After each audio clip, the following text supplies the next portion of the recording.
Strap in and get ready to rock Pranava Adduri style. Pranava is the head chef pumping out a new flavor of DLP in the agentic AI space. This guy is the CTO and co-founder of Bedrock Data AI. And he's not here to talk ice cream flavors yet. He's here to talk about the data brains behind securing the agentic AI era. Welcome in. This is epichype. I am ready. 3, 2, 1. First and foremost, Pranava, how are you, man? We're both running around, and I know that it's like meeting to meeting. How many demos have you done today? I think I've only done 3 today. So today's a light day. Hey, it's only 3 o'clock, and to a startup founder, that probably means you got another 8 hours to go. The real work begins after 5 p.m. when the meetings end. That's quietness right. And then the loudness inside the brain. I get that. Let's talk about your baby, Bedrock. From Box to Rubrik to AWS. Nice road that you've traveled there. And now co-founding Bedrock with Ganesh and Bruno. We'll shout out to the co-founders. What did you see that made you say, you know, I've got to build this myself? And why does Bedrock's data brains, the DNA, why does it solve something the rest of the market is still missing, Pranava? It's helpful to kind of take a look at how we got here, right? When we were on-prem, the amount of data that we had was relatively well contained. It was contained within the 4 walls. The volume of data that we were dealing with, that was in the terabytes. In that era, it was tenable to know what you had, where it was going, and keep track of it. Then came cloud, then came the decoupling of storage and compute and SaaS. And in that world, people could move much faster. Right? They would collect more data. They didn't have to purge it. They would just keep it over time. As different lines of businesses would want to do different types of data analyses, they would fork the data. They would copy it over to their other systems of record. And they would just, in the service of being productive, they would move fast with that data. What resulted from this was the rapid creation of data as people are trying to further their business. What we've always lacked as an industry is the ability to actually keep up with that volume of data, continue to make sense of that data as people are stockpiling more and more of it. The inspiration for Bedrock came when I was doing my time at AWS. I was working with the data protection team there. And around 2020, ransomware was and continues to be a top of mind initiative for most boards and most cybersecurity teams. The question at the time was, oftentimes we use backup as a means to build resilience against ransomware. If you have a backup, you can get back up and running even if an adversary gets in and encrypts your data. Well, what do you back up? If you're an enterprise that has 100 plus petabytes of data in AWS, where do you even begin to figure out what to back up, right? And so to answer that question, you need to understand your data. You need to be able to keep up with it as new data is being created.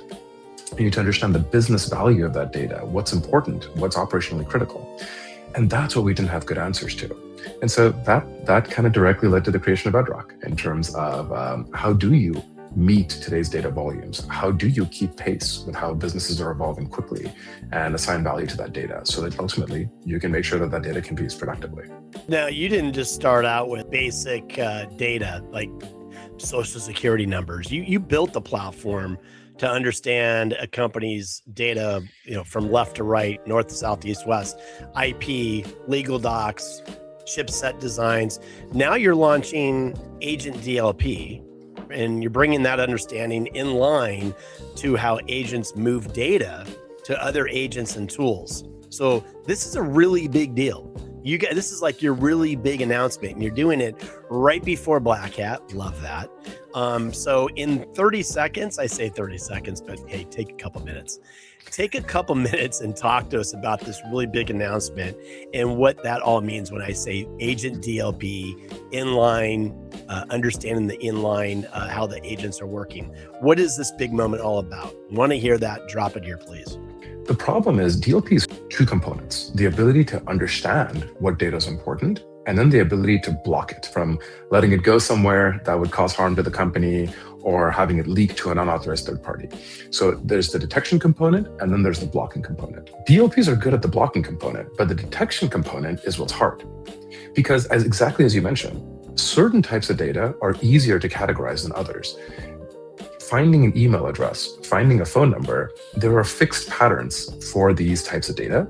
And being able to identify them on a consistent basis, the complexity involved is less than, let's say, exactly some of the other types of data that you mentioned, whether it's intellectual property, source code that's highly valuable to a company, sensitive documents pertaining to M&A deals that might be upcoming, P&L for public companies.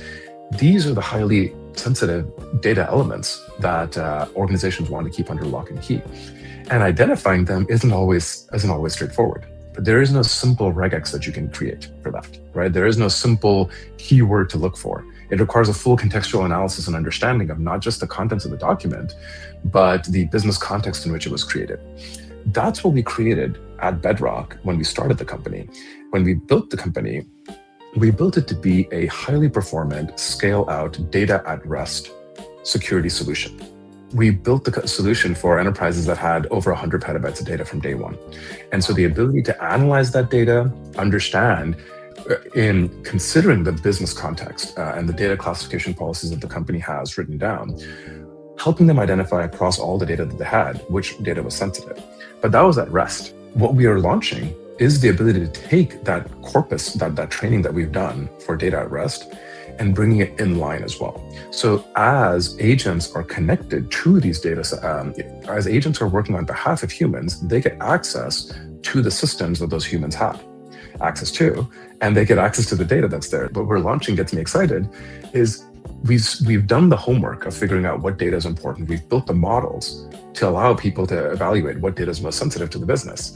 Well, now we can take that same understanding and do it in line. And so when an agent is about to send an M&A document to a new location in service of getting a goal done, or if it's about to move intellectual property in the service of getting a goal done, we can actually catch that now, right? It's not just relegated to simple phone numbers can't be sent over or SSNs can't be sent over. Right. We're now bringing the ability to take a complex business policy around how certain data should be handled, and we can bring it directly in line as agents are executing their tool calls as part of fulfilling the goals that they've been set out to do.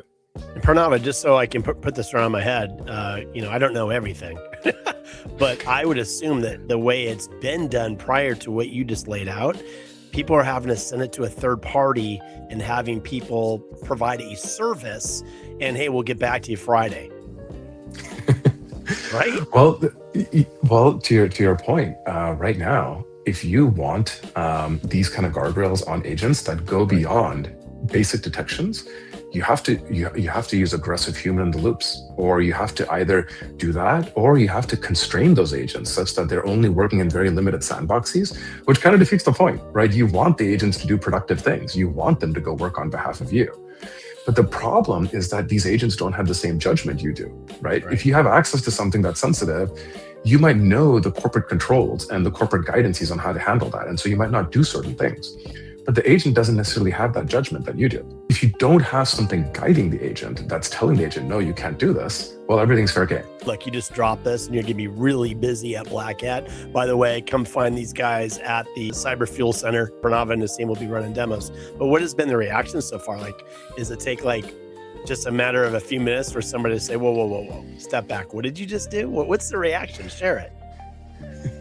I think to be brutally honest, I think the reaction comes in two parts. Okay, can you help me govern my agents? Great, active problem for me, right?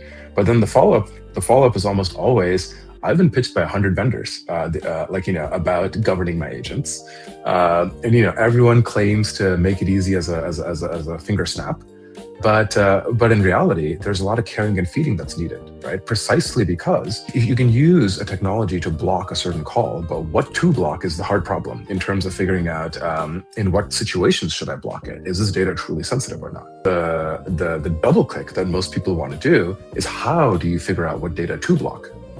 And so that's where when we sit down with them for the 201 and walk them through how our models work, how we actually take the job of curating the right data to train on, how we abstract that complexity away and actually do help people get up and running quickly versus kind of how they may have been bitten before. That's the true aha moment for them. You guys figured out a way to do this. You're saving time, saving money, and saving in the process, making the process better, I should say. You shared a story. So congratulations, number one.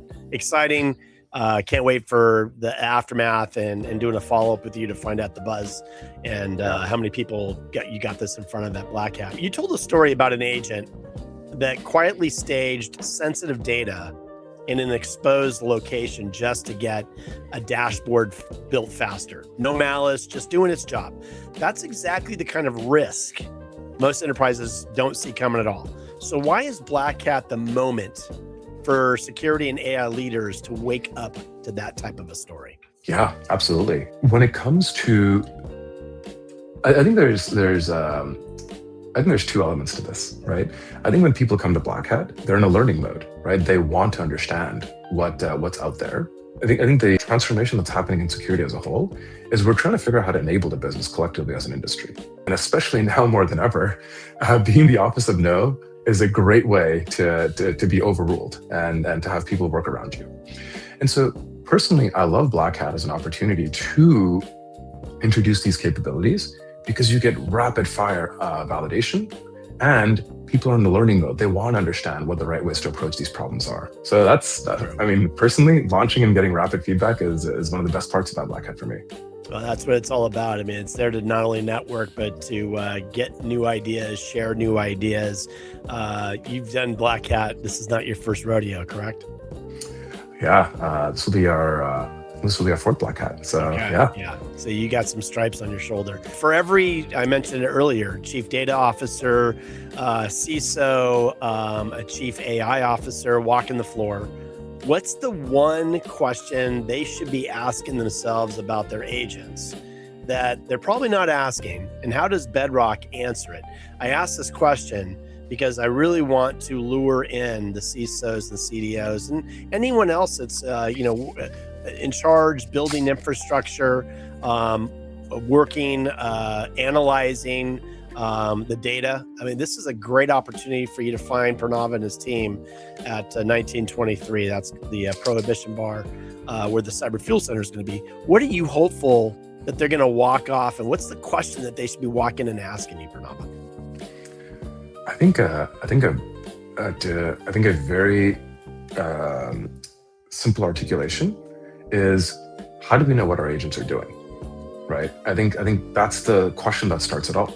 We have these mandates to introduce AI for efficiencies to the company, right? We have these expectations that our boards are looking to us to accomplish in terms of driving these efficiencies. And so you see all these technologies out there that promise the world in terms of automation, in terms of making life easier, and the appeal is very real. So we should embrace those. But at the same time, how do we do those in a way where we have the oversight of understanding what they're doing? We have the ability to understand what kind of access they're being granted in their day-to-day executions. What kind of data are they handling? If something veers off course, do we have the ability to catch that? Do we have the ability to, this is happening at machine scale, right?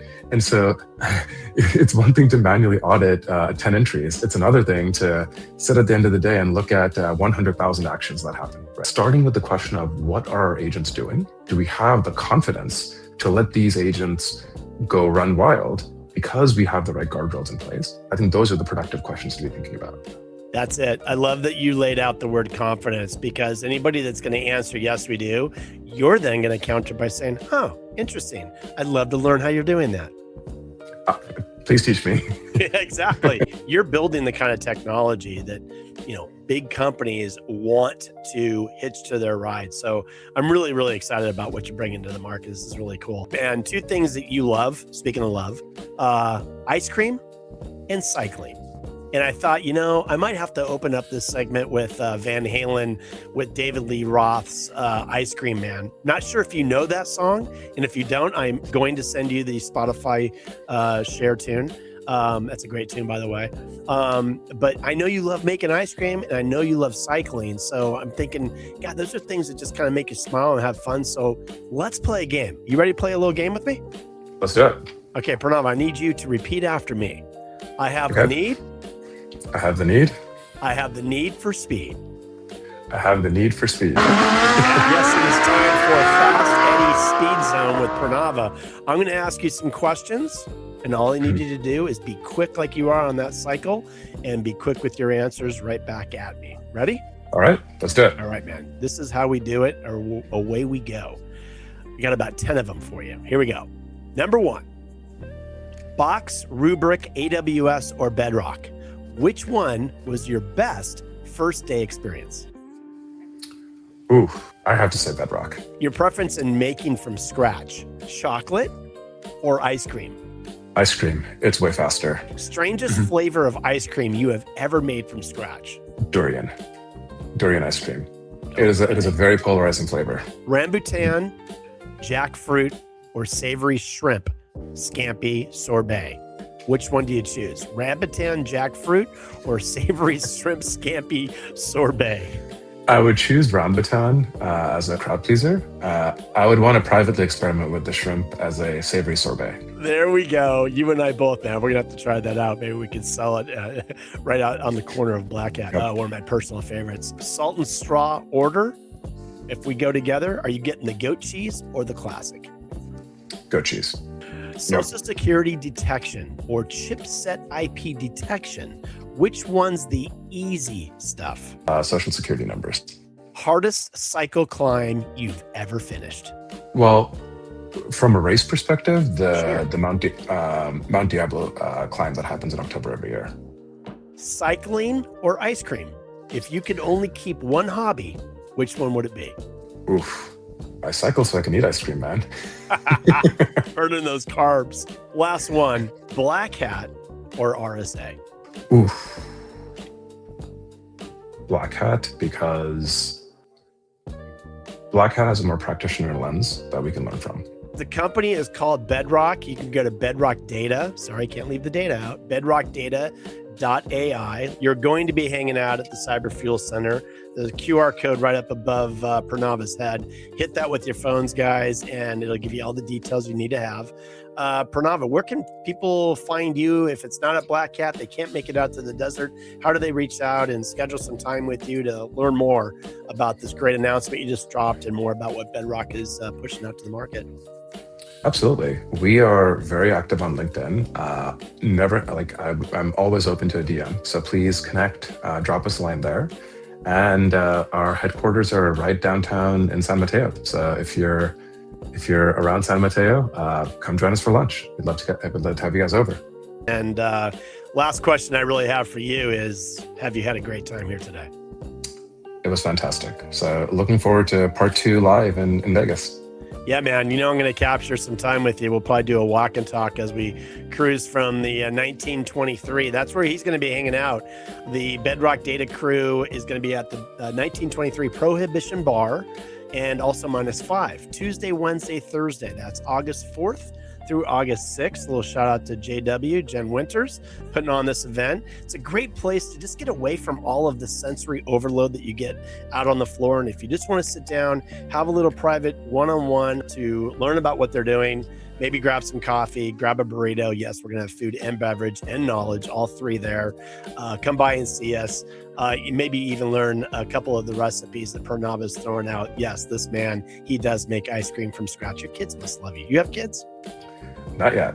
Oh, man. When you have kids someday, they're going to love you. My kids will love you, man. You have to give me some of those recipes. Pranava, thank you so much for being my guest, man. I really did enjoy having you on today.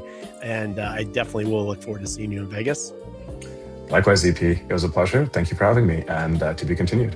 Rock on. That's a wrap for today's episode of epichype. You can catch Pranava once again and the rest of the Bedrock Data AI crew at the Cyber Fuel Center. Again, that's the 4th through the 6th of August. Prohibition Bar, the 1923 Prohibition Bar, and the -5 Ice Bar. We're going to be serving up some food and some nice beverages there. Hit the QR code that I put up earlier. You can also check out the details in the link in this post. And hey, it's been fun. Let's do it again. My name is EP. Thanks for watching. And as always, make it an epic day.